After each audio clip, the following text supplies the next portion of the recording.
And hello again from Fox News in Washington. Any concerns President Trump has had about leaks and disloyalty inside his administration were confirmed this week by that anonymous column in the New York Times and Bob Woodward's new book. Top officials openly admit they work against presidential directives they consider dangerous. And add to that, Barack Obama back in the political spotlight, hammering President Trump in the run-up to the midterm elections.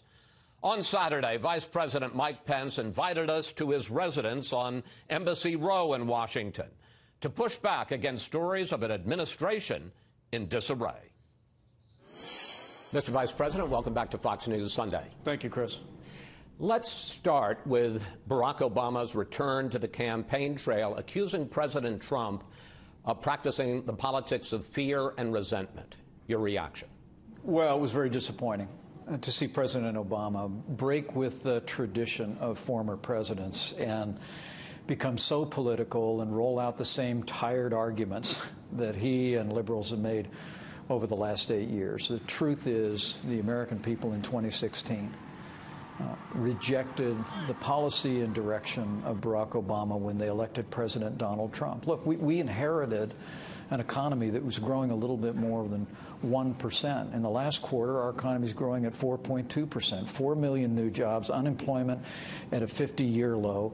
And to have President Obama come out and tout his policies that resulted in less than 2% growth, which saw tax increases, Obamacare, regulation, and a doubling of the national debt, I think it was very disappointing. But frankly, I think it just illuminates the choice the American people have in the midterm elections. Let's look, though, at some of President Obama's specific charges. He talks about actions like the president calling on the Attorney General, Jeff Sessions, to investigate who wrote that anonymous article in the New York Times. It should not be a partisan issue to say that we do not pressure the Attorney General or the FBI to use the criminal justice system as a cudgel to punish our political opponents. What are the national security grounds to investigate that article? What law did the writer break? Well, we'll find out. If there was criminal activity involved, it certainly would be inappropriate. But what criminal activity could there be? There was no classified information. Well, we'll see. I think the president's concern is that this individual may have responsibilities in the area of national security. And if they've now published an anonymous editorial that says that they are misrepresenting themselves, that they are essentially living a lie within this administration and trying to frustrate and subvert the agenda the president was elected to advance, that's an important issue. Political disloyalty, it's certainly troubling. Well, it's not illegal. Well, but there's another part of it, though.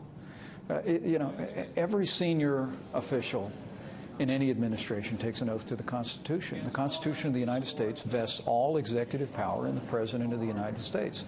To have an individual who took that oath literally say that they work every day to frustrate the president advancing the agenda he was elected to advance is undemocratic. It's not just deceitful, but it's really an assault on our democracy, and that person should do the honorable thing, step forward and resign. I want to get into the question as to whether they're trying to thwart the will of the president in a moment, but I want to look, because President Obama mentioned this as well, the president's tweet earlier this week basically chastising, rebuking Attorney General Sessions for bringing the prosecution on charges of corruption against 2 GOP House members. The president tweeted, 2 very popular Republican congressmen were brought to a well-publicized charge just ahead of the midterms by the Jeff Sessions Justice Department. 2 easy wins now in doubt because there is not enough time. Good job, Jeff. The president is saying, play politics.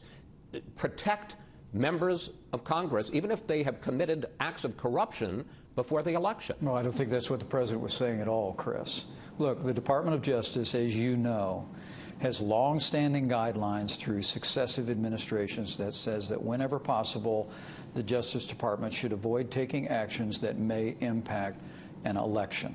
The president was referring to that and the difficulty that it places to have other men and women step forward. These are two people, one supposedly committing an insider trading, another one who was living high off campaign funds. Are you saying that they should be protected because we're close to a midterm? Well, they're all very serious allegations and they ought to be pursued. But I think the president was referring to the long-standing tradition in the Justice Department to avoid unnecessarily impacting election outcomes and perhaps preventing other men and women from stepping forward and filling those slots in the future. But look, I think one of the virtues of this president, one of the reasons why we've been so successful over the last 18 months, is because he speaks directly to the American people. You don't have to wonder what President Trump is thinking almost on any given morning because he tells the American people what's on his mind. Just because he's candid doesn't mean it isn't troubling when he says, I mean, again, just forgive me, sir, 2 easy wins now in doubt because there is not enough time. Good job, Jeff. Should the Attorney General be worried about that? I think, look, this is a president that was elected by speaking directly to the American people and being candid with the American people and expressing what he's enthusiastic about, what he's frustrated about. And the American people understand that. This gets to the theme of both the anonymous article and also of Bob Woodward's book, that some officials within this administration, within this White House, feel that they have to act, in effect, as guardrails to protect against some of the president's more impulsive actions. Case in point, first story in Woodward's book, September of 2017, Gary Cohn, the chief economic advisor, walks into the Oval Office and sees a letter on the president's desk that would blow up the South Korean free trade deal and jeopardize one of our most important alliances, and he takes it away so the president won't sign it. Do you have any doubt that happened? Well, I have every doubt that that happened. I really do. And the president renegotiated the South Korean free trade agreement in a way that put American jobs and American workers first. But look, But no, if I may just stay in this, the overall narrative. If I may just stay in this point for 1 minute, because Bob Woodward didn't just quote somebody; he has the document here. This is the letter that he took off the president's desk, marked September 2017, in which the president, if he had signed it, would have terminated the South Korean trade deal. This isn't just talk. He's got the goods here. This is a president who puts people around the table, around the Resolute desk in the Oval Office, that bring him all of the options, that put on the table everything that he could be doing. He invites a vigorous debate around the desk, and then he makes a decision. That's how it really does work. And I have to tell you, this entire narrative that I get from what I've read about the book that came out and the narrative in the opinion editorial is totally foreign to me. And when the president and I are both in town, sir. Chris, I spend about 4 hours a day with the president when we're both in Washington, D.C. every day.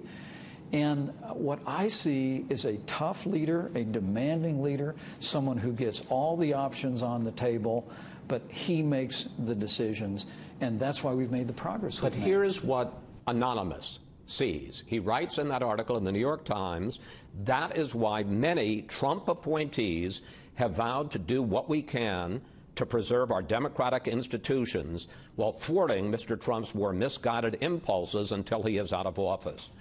Woodward describes what he calls a nervous breakdown inside the Trump administration. It's absolutely absurd.